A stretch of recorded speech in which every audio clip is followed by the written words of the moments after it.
जय श्रीराम. श्री ब्रह्मचैतन्य गोंदवलेकर महाराज यांच्या प्रवचने या पुस्तकातील आज 22 एप्रिलचं प्रवचन.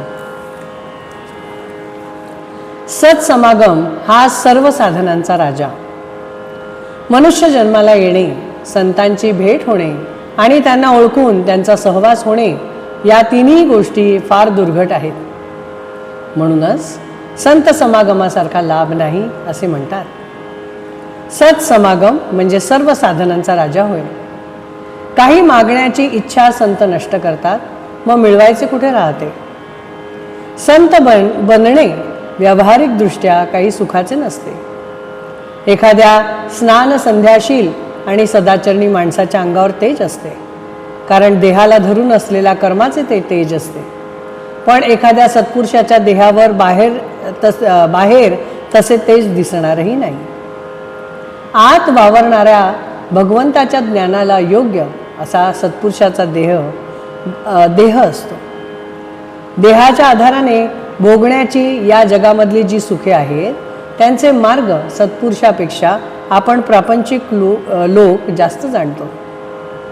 परंतु देहाच्या पलीकडे असणारे आणि कायमचे टिकणारे आणि देहाला विसरून आणि देवाला स्मरून जे मिळवायचे ते भगवंताचे सुख आहे.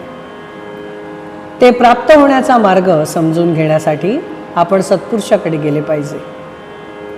विषय तृप्तीसाठी जावे आणि निर्विषय होऊन यावे हा संत संगतीचा परिणाम.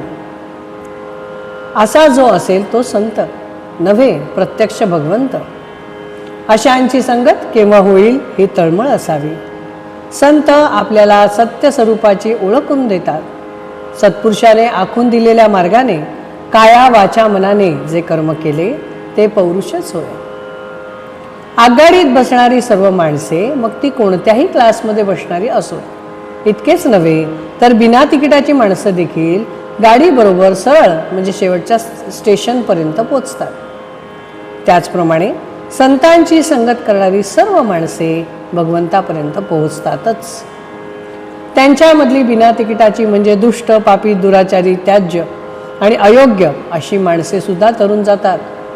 मात्र कोणीही गाडी तेवढी सोडता कामा नये. हाच संत संगतीचा महिमा. परमार्थ साधण्यासाठी सत्संगती फार महत्त्वाची आहे. ही संगती 3 प्रकारची असते. 1. संतांचा प्रत्यक्ष देहामध्ये सहवास. 2. संतांनी सांगितलेल्या मंत्राचा सहवास. आणि 3. संतांच्या विचारांची संगत. संगतीचा परिणाम नकळत